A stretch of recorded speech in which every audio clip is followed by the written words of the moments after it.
you, Robert. Well, the talk title today is Enough Already. Anybody ever hear that phrase? Yeah. Anybody willing to share with me where they might have heard that, either being said to you or you saying it to something? Yes. Your parents? Yeah, I know, parents. I can still hear my mother going, enough already, to her 5 kids. Yeah. What? Where else? Anybody else? Yeah, Lee. Parents again, not shutting the door when I ran out the door. Yeah, enough already. Shut that door. You live in a barn? You know. Anyone else? Have you ever said it? Yeah. To your children. Good, kids really get it. Wow. Right. Well, I want to tell you about a time that I said it to myself. Okay, yeah. When I got married many moons ago, I got very self-conscious about my finances, about how I handled them. And it didn't take long before it turned into nervousness and even at times anxiety. My nervousness about money really hit me hard when we inherited some money and decided to purchase a larger house. More is better, right? So that's what we were doing. As we started to consider houses, I got more and more nervous. We did our homework, and we knew that we could afford it. We were approved for a mortgage. But, did anybody ever do that but? Yeah, I was doing that but. Well, up until this point, I had lived in Philadelphia in row houses, and I had never lived in a standalone house, you know. And that was my idea of the more is better. So now we were considering moving outside of Philadelphia to a very ritzy, one of the richest counties in Philadelphia, in a very desirable neighborhood. Okay? And this was a standalone house. Wow. I really felt like I had arrived, you know. But my nerves were taking a hitting. You know, I was very nervous about this. And as we got closer and closer to the move, I got really filled with a lot of fear and anxiety. And you know, I went back and played with the numbers. But, well, we finally found the house. Standalone, my first. 3 stories, 2,500 square feet. 5 bedrooms, 2.5 baths, a huge porch, a side yard, a backyard. Wow.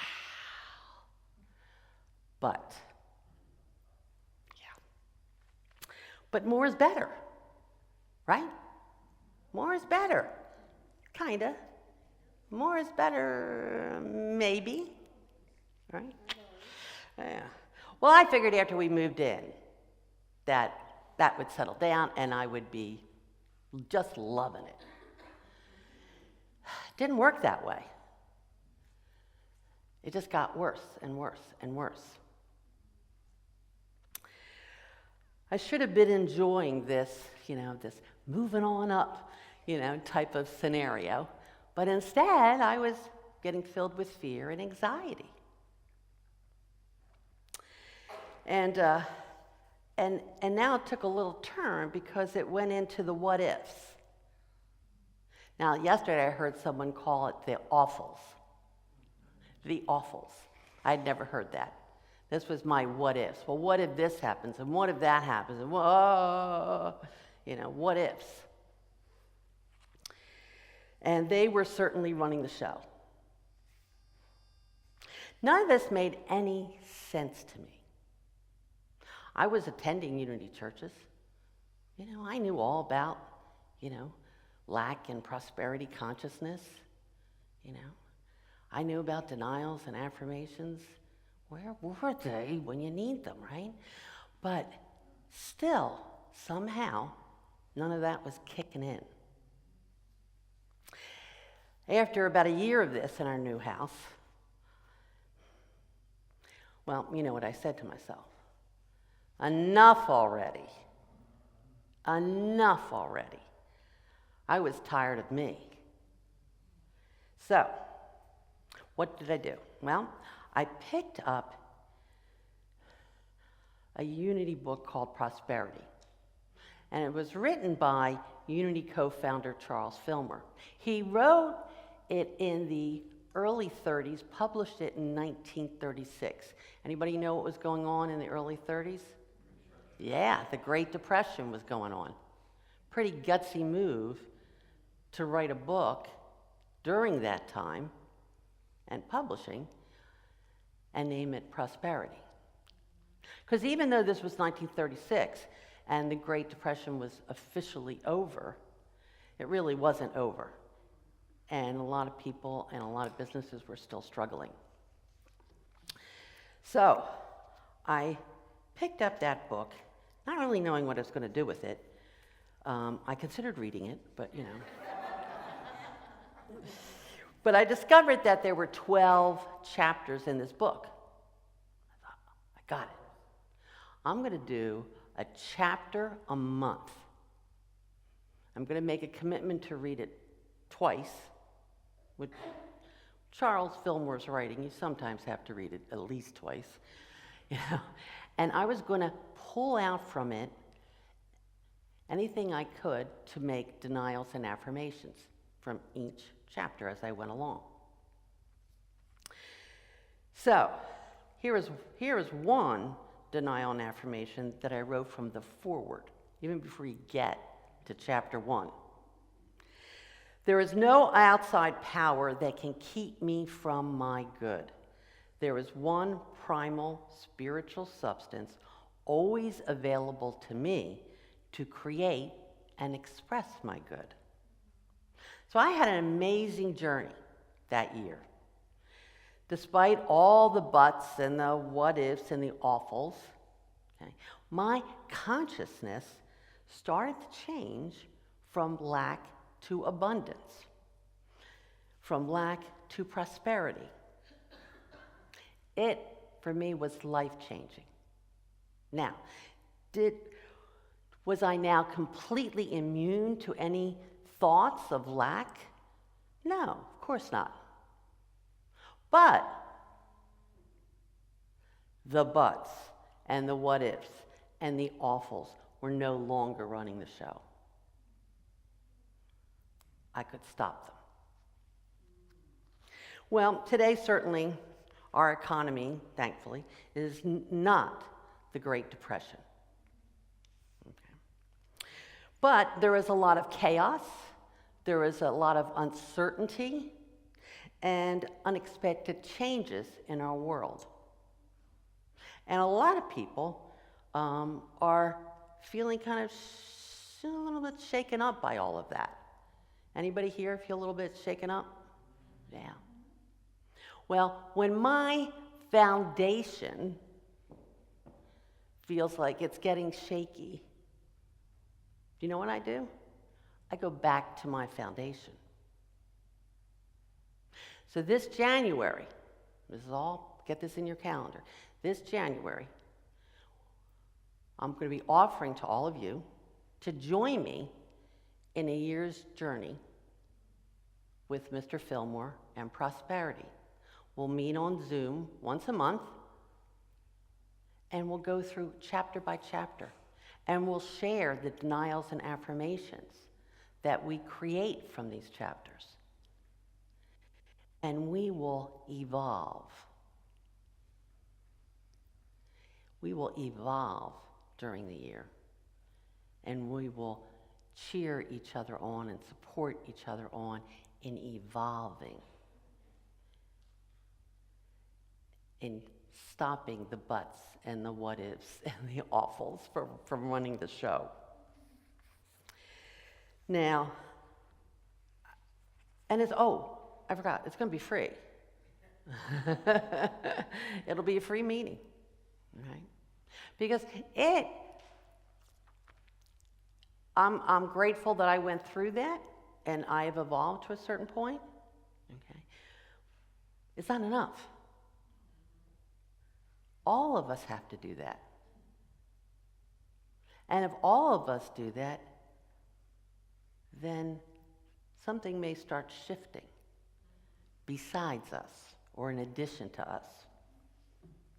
But I want to go back to that phrase, enough already, because there are other ways to look at this phrase, enough already. If we take these two words in a positive way, perhaps we would see, feel, and know that we do have enough already, that we have done enough already, and most importantly, that we are enough already. Very few of us can honestly say that we are totally 100% aware and standing in that place of enough. Yeah, enough. We may have times when we go, I am enough, okay? But not that often. Most people believe in order to feel enough, to feel prosperous or abundant, that they need to do more. They need to have more. And in fact, be more. I don't believe that that's true. Now, during my month-long sabbatical, you sent me out, okay, to get rejuvenated, to get inspired, to discover new things. And so one of the things I discovered was a book called The Soul of Money. And I read it. Of course, I read it on the beach, but I read it. And while I was reading it, the interesting thing happened. Somebody came up to me and said, that's an interesting book. And she had been to our Unity Church. I didn't know her. So we had a wonderful conversation about it. And then it came to me, this could be a class. That this could be a wonderful class. In the book, the author talks about the myths of scarcity. The scarcity myths. And how the toxicity of these scarcity myths scar our world, our lives, and us individually.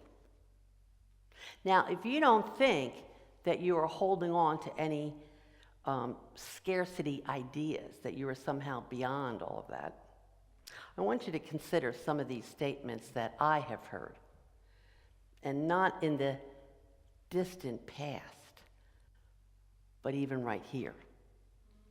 Okay? This will go back to your mother, okay? Do you think money grows on trees? Anyone here? I grew up with that one, yes. Well, there's just not enough to go around. You better have a rainy day fund. You know, there are just not enough hours in the day. All the good ones are already taken. You have to work very hard to get ahead. And some of us even start our day with this. I didn't get enough sleep. Or even more, I never get enough sleep. Right? Well, the author Lynn Twist, she writes in her book, The Soul of Money, that all of these lack statements stem from 3 scarcity myths. So this is your preview of the book. Okay. 1, there is never enough. It's a myth that's rooted in fear. We believe that our action or inaction can cause us to be left out. We might even have to negate our integrity, our morals, our values to get, quote unquote, what is ours. Anyone see this playing out in our country today? Yeah. The book actually was not written today. It was written almost 20 years ago. Second myth is more is better. We get stuck and always wanting or believing that we want or need more. True satisfaction or contentment is never achieved, and it causes us to look outside of ourselves for contentment and peace, for acceptance even. This myth is so ingrained that very few even challenge the belief. I mean, think about it. When you see a small house on the market, it's called a starter house, right? The third one is, it's just the way it is.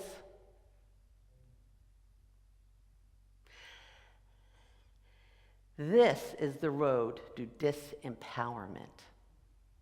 Just the way it is. It's that type of thinking, it's a, well, why bother type of thinking. Or you just can't win thinking. It's the thinking that stops people before they even begin. It's an unconscious belief for many, and it might just be fatal for our country right now. These three beliefs are all rooted in fear and a deep belief in scarcity. Perhaps this type of scarcity thinking is what fueled or continues to fuel our elections and continues to cause us to see each other as competitors. The book, The Soul of Money, challenges us to align our prosperity consciousness and actions with the desires and values of our heart and our soul. The author, through real-life examples, shows us how to transform our relationship with money and ultimately then our relationship with our life. Our relationship with money can negatively define who we are by limiting us, disempowering us, if we allow it to. And yet, each one of us has a power within us to align money and our soul together for the greatest benefit for ourselves and the world, and leaving no one out. Amen. Yeah. So anybody know who Jack Canfield is? Okay, right. The Chicken Soup for the Soul series guy. Well, he wrote the foreword for this book, and this is what he said. When we align our relationship with money and our relationship with life through an experience and belief in sufficiency and not scarcity, we invest every aspect of that relationship with our soul, with a higher purpose that carries everything and everybody forward. And as a result of this book, he's changed his definition of success. His definition of success is now fulfilling your soul's purpose. Yeah. So, beginning on the last Sunday in October, October 26th, that's when we're going to start our 5-week in-person Sunday class. Okay. Obviously, you need to get the book. All that information's on the flyer out there. But if you buy a raffle ticket, that book is in one of the baskets. Just saying. So I'm going to also be bringing some activities and worksheets that I have from other things that I've done throughout my life to this. So it'll be a very interactive, not just reading a book. So please register online and get your book. And I hope you're going to join me in this Soul of Money class. I think if many of you have attended the abundance classes or the, what was the other one we did? Yes, that's it, Transfer Scarcity. That was a good book. This really is another step, okay? This is bringing it to not only a personal level, but to a global level, okay? So perhaps you have had enough. Maybe you've had enough and truly want to live in complete consciousness of sufficiency. I'm expecting that we're all going to have our beliefs challenged and perhaps even changed as we get to truly know what it is like to be enough, to have enough, and that we truly are enough. So, enough already. Namaste.